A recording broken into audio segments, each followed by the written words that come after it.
नमस्कार दोस्तों, स्वागत है आपका हमारे YouTube चैनल पर। आज हम बात करेंगे एक बड़े फैसले की जो भारत की राष्ट्रीय सुरक्षा रणनीति और पाकिस्तान के साथ संबंधों में एक नया मोड़ ला सकता है। प्रधानमंत्री नरेंद्र मोदी ने भारतीय सेना को फ्री हैंड यानी कि फ्री छूट दे दी है कि वह तय करे कि पाकिस्तान को जवाब कब, कहां और कैसे दिया जाए। इस फैसले के क्या मायने हैं, इसके पीछे की रणनीति क्या है और इसका असर पाकिस्तान पर कैसा पड़ेगा, आज हम सब कुछ विस्तार से समझेंगे। तो वीडियो को अंत तक जरूर देखें और एक भी पार्ट मिस ना करें। सबसे पहले बात करते हैं कि फ्री हैंड का असली मतलब क्या है। जब सरकार सेना को फ्री हैंड देती है तो इसका मतलब होता है कि वह सेना को ऑपरेशन के समय स्थान, तरीका और तरीके तय करने की पूरी छूट देती है। पहले हर ऑपरेशन के लिए राजनीतिक मंजूरी जरूरी होती थी, लेकिन अब सेना का स्थिति के अनुसार तुरंत कार्रवाई करने की आजादी है। इसका उपयोग पहले भी देखा गया है। 2016 के सर्जिकल स्ट्राइक और 2019 में बालाकोट एयर स्ट्राइक इसके उदाहरण है। मगर इस बार प्रधानमंत्री ने खुलकर तीनों सेनाओं, थल सेना, वायु सेना और नौसेना को कार्रवाई के लिए हरी झंडी दे दी है। पिछले कुछ समय से पाकिस्तान की ओर से लगातार उकसावे की कार्रवाई हो रही है।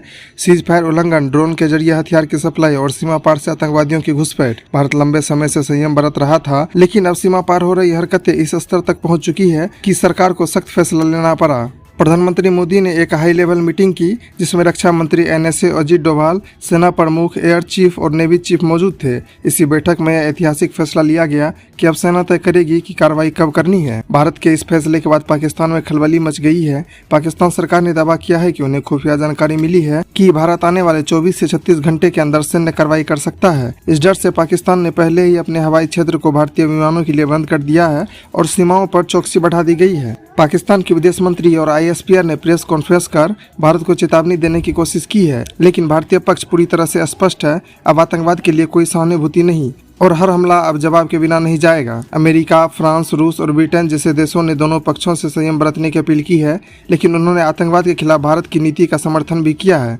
अमेरिका ने साफ कहा है कि हर देश को अपनी संप्रभुता और नागरिकों की रक्षा का अधिकार है। भारत की छवि अब सिर्फ एक रक्षात्मक राष्ट्र की नहीं रही, बल्कि एक ऐसा देश बन चुका है जो आतंक का जवाब आतंक के स्रोत तक जाकर देता है। इस फैसले ने दुनिया को दिखा दिया है कि भारत अब सिर्फ कूटनीतिक नहीं बल्कि एक्शन में भी विश्वास रखता है। भारत की सैन्य शक्ति दुनिया की टॉप 5 सेनाओं में गिनी जाती है। थल सेना के पास LOC पर तुरंत कार्रवाई की ताकत है। वायुसेना के पास राफेल और सुखोई जैसे एडवांस जेट्स हैं और नौसेना हिंद महासागर में पाकिस्तानी गतिविधियों पर नजर रखती है। Intelligence network, space based surveillance, drone technology और साइबर वारफेयर जैसे क्षेत्रों में भी भारत अब आत्मनिर्भर हो रहा है। फ्री हैंड्स फैसले का मतलब है कि अब इन सभी क्षमताओं का इस्तेमाल अब बिना देरी के किया जा सकेगा।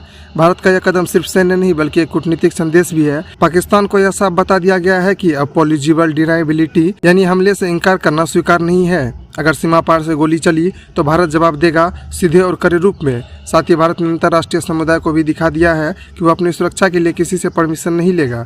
यह रणनीतिक बदलाव 21वीं सदी के भारत की नई पहचान है। प्रधानमंत्री मोदी ने इस फैसले को जनता का बड़ा समर्थन मिला है। सोशल मीडिया पर India stand with forces trend कर रहा है। अब देश में यह भावना है कि आतंकवाद को जड़ से खत्म करना जरूरी है और इसके लिए सेना को पूरी आजादी मिलनी चाहिए। आने वाले दिनों में क्या होगा, क्या कार्रवाई होगी, यह तो वक्त बताएगा, लेकिन इतना तय है अब भारत चुप नहीं बैठेगा। दोस्तों, आपकी इस फैसले पर क्या राय है? क्या भारत को पहले ही ये कदम उठाना चाहिए था? हमें कमेंट करके बताएं। वीडियो पसंद आया तो लाइक, शेयर और सब्सक्राइब करना ना भूलें। मिलते हैं अगले वीडियो में नए अपडेट के साथ। तब तक के लिए जय हिंद, जय भारत।